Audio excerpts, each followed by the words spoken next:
Is everybody ready? Okay. Thank you very much, members of the press and fellow Kenyans. This afternoon marks yet again that great opportunity as the people of Kenya to continue the journey of defending our democracy. Shakespeare once said that something is rotten in the state of Denmark, and nothing describes that situation than the situation we find ourselves in at the moment. But you know, in the same play, the response was that heaven will intervene. You are all aware that there is a story in the media, yet to be confirmed, that there was a purported Jubilee PG today, which PG suggested changes in leadership and to remove the majority leader, which is myself, and the majority whip, Senator Susan Kihika. And we would like to state as follows. Number one, that there was no invitation that was extended to any of us, especially 22 Jubilee senators whom we've been caucusing from yesterday to this morning. When we saw the story in the media, there was no invitation extended to us for a meeting whose objective is to remove the majority leader and the whip. Number two, we have caucused as Jubilee senators. We are the majority, and at the moment, together with one PDR member, we are 35. And out of 35 of us, the standing orders of the Senate, Standing Order 19, makes it abundantly clear that you must get the majority of the senators present in the meeting and voting to remove the majority leader or the whip, and in this case the majority leader and the whip. There must be 18 senators who are available to vote and remove us. The Jubilee, the majority side today in the Senate is composed of 35 senators. Those 35 senators, out of the 35 senators, 11 only were reportedly attended that meeting. They were also joined by colleagues from KANU, and there is a purported coalition agreement. Now let's make it clear. Article 32 of the Jubilee Party Constitution provides that for you to form a coalition, there must be one, a NEC meeting to decide that a coalition should be formed with any party. For this matter, it's purported that there's a coalition with KANU. Number two, you must appoint a coalition negotiation committee. I sit in the NEC with Senator Susan Kihika, and we've never met for the last 3 years. No meeting took place to pass a resolution to have a coalition agreement with the KANU party. And therefore, the purported argument that KANU would have participated within the precincts of the law, and particularly the Standing Order 19, in voting us out, or a KANU member being voted to be a leader in Jubilee, that is preposterous, that is laughable, that is the biggest joke you can have in this part of the town. So we've been told purportedly a senator of KANU was elected to become majority leader. Assuming even that you admitted the 3 senators of KANU to be part of the Jubilee family, with elected 34 Jubilee senators and 1 PDR, assuming they were part of it, then it means they needed 20 senators to be able to remove us. As a matter of fact, the 22 of us who are there, meaning that the highest number they would get was 16. You have seen a purported statement from State House communicated by a spokesperson. We want to make it clearly that State House is not Jubilee Party headquarters. State House is a place of honor It's a place that welcomes all political parties. It's a symbol of national unity, not parochial, divisive politics. So we must treat that communication with the contempt it deserves, because the spokesperson of State House should be speaking about the country and the presidency, not the Jubilee Party leader. The Jubilee Party leader has his spokesperson in the Jubilee headquarters in Thika Road. But State House is a place of honor, place of leadership, place where the communication that comes here is the one that unites the country. So, for that matter, you've seen that communication purporting that there were 20 senators in State House. That's not true. And in fact, because they didn't get the right numbers, there is a chopper currently stationed in Kilifi, looking for a senator in Kilifi. There is a chopper currently stationed in Hola, looking for a senator from Tana River. There is a chopper that is stationed in Marsabit, looking for a senator in Marsabit. And there is another chopper that is stationed in Samburu, looking for the senator of Samburu. Because why? They lied to the public that they were in a meeting in State House with those senators, but those senators, out of their volition, say they will not participate in divisive politics, and they didn't want to attend any meeting that was reported from the press without proper invitation for the members to be able to attend. Now, therefore, where is the way forward? Number one, the decision to remove myself and Senator Kihika as majority leader and majority whip is therefore null and void for want of vote procedure and for failure to keep with the constitution of the Jubilee, the standing orders, and the laws of Kenya and the constitution of Kenya. Number two, we'll be awaiting for the communication of the Speaker tomorrow. We have written to the Speaker, the 22 of us have written to the Speaker to tell him in uncertain terms that we never participated in that meeting, and therefore there is no way they would be able to get the purported 20 senators, because we are not 42. We are only, at most, even if you included Kanu, we are only 38. So the most they would get after the 22 is 16. Now, what is the way forward for the country as a nation? A lot of attack has been directed on some of us for speaking the truth and speaking the truth. And the Bible says that ye shall know the truth, and the truth will set you free. Today we are gathered here to let you know that the truth is that there was no meeting of Jubilee. There was no meeting to remove us. The meeting did not have the number of people they are purporting that they had to remove us. And therefore we will proceed to perform our responsibilities and duties with honor that was bestowed upon us by the people of Kenya and the fellow senators of Jubilee. To President Uhuru Kenyatta, I want to tell him that we have maximum respect on President Uhuru Kenyatta. We don't have any grudge against him. We do not understand where the anger comes from that is being directed to us. We do not want to blame him, but we want to tell him that God called him into position of leadership at such a time as this. And Your Excellency President Uhuru Kenyatta, we have served with you. I know you very well. I know your strengths. I know your weaknesses. And I want to say that we will continue praying for you, because the world at the moment is facing a serious pandemic that has affected the economy of this country. There are so many jobless people now because of this pandemic. There are so many Kenyans, hustlers, who do not have food. Our conversation, Your Excellency, should not be about Murkomen. It should be about that hustler in Mukuru Kwanjenga, the one who was removed in Kariobanki.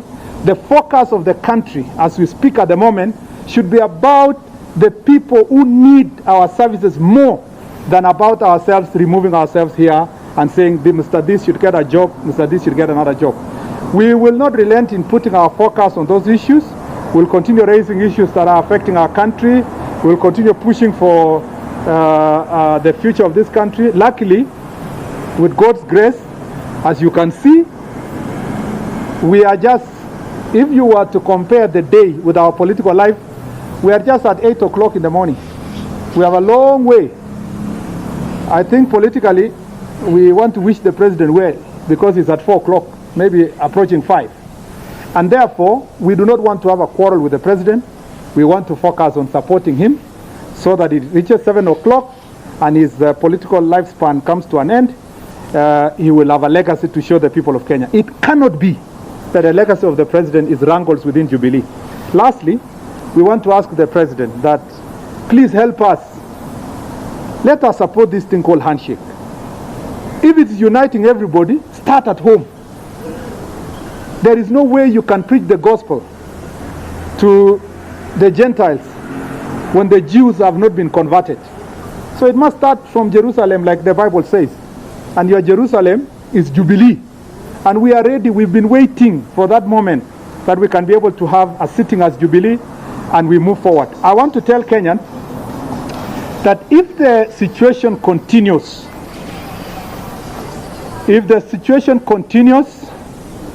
as it is at the moment, where all government resources is directed, and energy and time is directed as fighting one individual and all the people who support him. We have wasted already 3 years fighting the deputy president.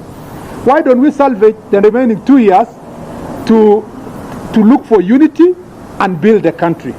So it is sad that as a country we don't have one elder, we don't have one bishop, we don't have one leader who can approach the president and calm him and tell him, let's work together and work with your people and put your country together. So for the sake of the nation, I want to tell the president, please, the Bible says again in Revelations, and Paul, and it's written to the church of Ephesus, that please go back to your first love, retrace your steps, reorganize the country, and not about chaos, but about uniting everybody to find a space to move forward. Kwa hivyo ndawachia kabla sijawachia dada yangu Susan aseme machache, mimi nataka niwaambie ya kwamba tumekubaliana kama wana Jubilee 22 kati ya wale ambao ni wana Jubilee 35 ya kwamba wale ambao hatukuhudhuria hiyo mkutano, ambao mkutano hatukuitwa na hatukuambiwa kuna agenda ya kutoa mtu yoyote, sisi maseneta 22 tumeandikia spika wa seneti tukaambia ya kwamba hatukuhudhuria mkutano wowote na hatutasupport chochote ambayo ya kuondoa watu. Tunaomba serikali ya Mheshimiwa Rais Uhuru Kenyatta azingatie wakati huu, wakati tunapambana na janga la corona, azingatie umoja wa taifa, atafute uhusiano mzuri na naibu wake, tushikane sisi kama taifa, tutafutie wananchi ambao ni wale ambao walala hoi wapate kitu ya kula na wapate kazi ya kufanya. Tusitumie wakati mkubwa sana kupambana na kuondoa Murkomen, kuondoa Susan Kihika ambaye sisi sasa wote tuko hapa tukisema hivyo. Na mwishowe tunasema please, Your Excellency, we cannot lead our country through forgery. Please don't forge signatures of our colleagues. They have said no, let the no be no. Let's remove these resources of the 4 choppers that were sent to Kilifi and Hola and Marsabit and Samburu should be used. Instead, those resources should be used to deal with welfare of citizens of this republic, which has been hampered by this corona. We are ready and available to extend a hand of friendship all the time to anybody who feels like they are attacking us. We are not bitter. I speak for myself. I am not bitter. I hold no grudge. I forgive everybody who is attempting to plan anything against me. And as the Bible says, no evil shall prevail. Asanteni sana. Now let me allow Senator Kihika to say a few, and I keep my social distance. Thank you to the members of the press. I will also be quite brief because our leader of majority here has spoken quite a bit. So I will try not to repeat too much what has been said. Very clearly, we read actually in the media that there had been a meeting purportedly of Jubilee senators at State House and that they purported to have replaced leadership in the Senate. I want to be very clear because unfortunately it seems as though this country is heading to the dogs. And I'll say that because it seems as though whenever anything is done, there seems to be no use or reason to follow the law. It's very clear the way you remove a majority leader, or our majority whip based on our standing orders. We are sure and we know, and I would want you, and I want to challenge you, members of the press. I want to challenge you to also be digging for information. I want to ask you to also find out how many senators, that should not be that difficult to do, how many senators were in that, in State House in the morning. Yeah. One, we saw a statement released by the spokesperson. The statement is not even attaching any names of those senators who are there. I want to challenge you, ask them, where are the photos? Where is the list of senators? Because ni network ya wakora. What they are doing is actually forging signatures. I can tell you for sure they had 11 senators from Jubilee in that State House this morning. Second, it is a requirement that there is a notice of invitation for the meeting, for the PG. That was not done. Second, the agenda must be very clear, so we were not aware of what that was. We were not invited. And third, they did not have enough senators to be able to purport to do what they did. Now, Jubilee senators are 34. We can add the one for PDR to 35. So at a minimum, they should have had 18 senators to do what they purport to have done. They had 11. Now, once again, they purport to have a coalition agreement with KANU. And it's been stated here very clearly. Under Article 32 of the Jubilee Constitution, NEC should have met to endorse that coalition. We are both members of NEC. There has not been a meeting in 3 years. And second, after NEC met, there should have been a negotiating committee. That was not done. So we must stop running the party as though it is family property. We must stop running the party as a one-man show. It is a party that has organs that must be respected and whose work must be carried out properly. So that was not done. So in the wildest of our dreams, like I said, since the country is going to the dogs, let us assume there was a coalition of KANU. Even if there was a coalition of KANU, KANU only has 3 senators in the Senate. So that would bring their number to our numbers to 38. With 38, Standing Order 19 requires over 50% to be able to remove the majority leader or the majority whip. So now, they must have had 20 senators in that State House this morning, if really they did it properly. But I can tell you, we were all together, the 22 who did not attend. We were all together through technology this morning. And I also want to take the opportunity to thank the 22 senators who did not give in to the intimidation that has been going on this morning.